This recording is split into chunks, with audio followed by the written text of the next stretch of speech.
मेरे प्यारे दोस्तों, स्वागत है आप सभी का आपके गुरुजी के चैनल एसपीजा चैनल पे। और आज मैं आप लोगों को सिखाने जा रहा हूँ चैप्टर 3.2 के क्वेश्चन नंबर 2 को। आशा है आप सभी इससे पहले के पार्ट जो आप लोगों को बताए गए हैं वो देखे होंगे। और आप सभी जानते हैं जो मैं आप लोगों को डॉक्टर के सिन्हा मैथ का सोल्यूशन करवाता हूँ क्लास 10th का।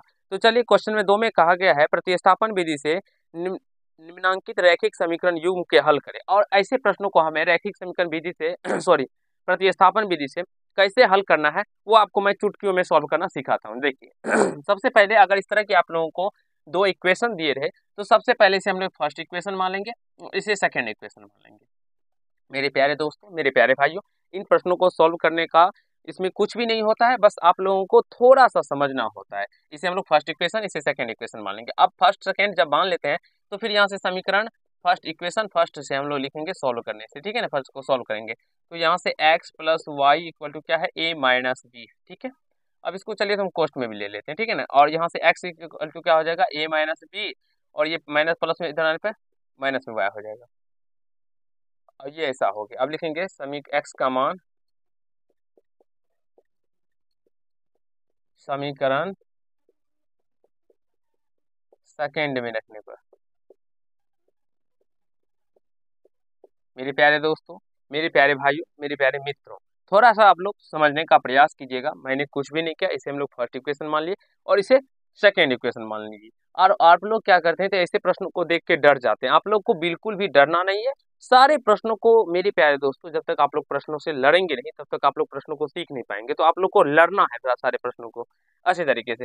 अब देखिए, जो था हमने कि वही किया। अब एक्स को इधर रख लिया और वाई को इधर भेज दिया। जो एक प्रतिस्थापन विधि का मतलब होता है मेरे प्यारे दोस्तों, वो उस तरीके से हमने आप लोग को समझाया बनाया है। अब एक्स का मान समीकरण सेकंड में रखने पर, ठीक है। अब सब सेकंड कौन सा है, ये है, इसमें एक्स का मान रखेंगे तो ए गुना एक्स है, तो एक्स का मान क्या है, ए माइनस बी और माइनस वाई। यहाँ से अगर हम कोष्ट हटा भी लेंगे मेरे प्यारे दोस्तों, ऐसे अगर हटा लेते हैं, ठीक है ना, यहाँ से ए माइनस बी ही रहने दीजिए और यहाँ से ए माइनस बी माइनस वाई हो जाएगा। तो यही यहाँ पे लिखे हैं हम। अब यहाँ से माइनस में बी वाई, तो माइनस में b y equal to a square plus b square. हमें यहाँ पे वाई का मान परिकलित करना है, निकालना है। मेरे प्यारे दोस्तों, मेरे प्यारे भाइयों, अब इस ए से सारे टर्म को मल्टीप्लाई करेंगे तो ये ए से मल्टीप्लाई करना, ए स्क्वायर माइनस ए को 20 गुना करने पे a b minus a y minus b y equal to a square plus b square. ये प्लस में और ये प्लस में कैंसिल हो जाएगा मेरे प्यारे दोस्तों, ठीक है। अब यहाँ से अगर हम बात करें तो इस ए बी को उधर लेके चले जाएंगे तो मेरे प्यारे दोस्तों यहाँ पे बचेगा। अब और वाई दोनों टर्म में है, कॉमन ले लीजिएगा तो यहाँ से माइनस ए और माइनस बी बच जाएगा। और यहाँ पे बी स्क्वायर बचा था और ये माइनस में था, इधर आने पे प्लस में ए बी हो जाएगा, ठीक है। तो y इक्वल टू मेरे प्यारे दोस्तों क्या हो जाएगा, यहाँ से b square plus a b और बट्टे में क्या हो जाएगा, माइनस ए माइनस बी। और यदि हम माइनस को कॉमन ले लें, माइनस कॉमन ले ले तो यहाँ से क्या हो जाएगा, चलिए हम माइनस ऊपर में कॉमन लेते हैं, इधर कॉमन लेते हैं, थोड़ा सा समझने का बात है, ठीक है ना। तो y इक्वल टू यहाँ से भी b हम लोग कॉमन ले लेंगे तो b कॉमन लेंगे ऊपर से, तो यहाँ पे क्या बचेगा, b और प्लस a बच जाएगा।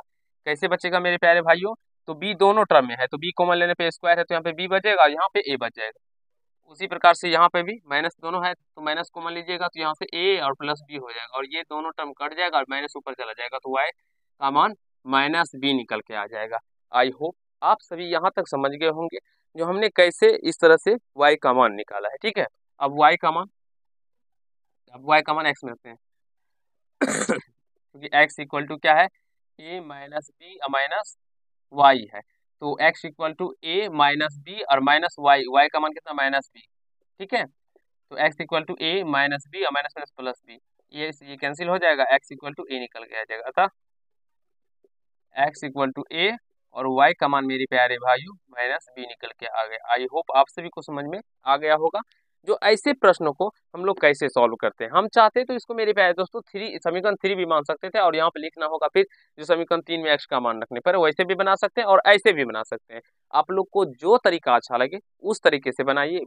बेसिकली मेरे प्यारे दोस्तों, आप लोग बनाइए सारे प्रश्नों को।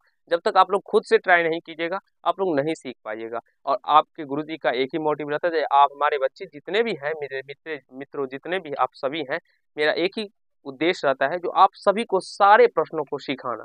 और आप लोग अगर सीख जाते हैं और कमेंट करते हैं तो मुझे बहुत ही अच्छा लगता है। चलिए आज के पार्ट में हम लोग इतना ही करते हैं, और आशा है जिस तरह मैंने आप लोगों को ये प्रश्न समझाया, नेक्स्ट क्वेश्चन जो है दूसरे नंबर वो आप लोग खुद से ट्राई कीजिएगा बनाने का, और आशा है आप लोग बना भी पाएंगे। मेरे प्यारे दोस्तों, जिस भी बच्चे यानी कि जो भी मेरे कमजोर छात्र होंगे, अगर उनको नहीं भी बनेगा तो भी कोई बात नहीं, मैं उनके लिए भी ये के दूसरे नंबर प्रश्न को भी बताऊंगा और अच्छे से सिखाने का प्रयास करूंगा। अगर आप लोग मेरे चैनल पर नए होंगे, चैनल को सब्सक्राइब करके बेल आइकन को प्रेस कर दीजिएगा, जिससे मेरे हर एक वीडियो का नोटिफिकेशन आप तक पहुंचता रहे। और यहाँ पे मेरे प्यारे दोस्तों, आप सभी को क्लास 6 से लेकर क्लास 10th तक की मैथ का सोल्यूशन, साइंस का सोल्यूशन और अदर सब्जेक्ट का भी सोल्यूशन धीरे धीरे करवाया जा रहा है। और मैथ जैसे कि आप सभी जानते होंगे 9th 10th का तो करवाया भी गया है, एक बार बीटीसी मैंने पढ़ा रखा है, आप लोग जाके प्ले लिस्ट चेक कर सकते हैं, ठीक है। और कैसे सिन्हा भी पढ़ा रहा हूँ, 9th का भी मैम आप लोग को बता रही है, तो इसी तरह से 11th 12th का भी होगा, सारे कंसेप्ट आप लोग को सिखाए जाएंगे और बताया जाएगा। चलिए आज के पार्ट में इतना ही करते हैं, धन्यवाद।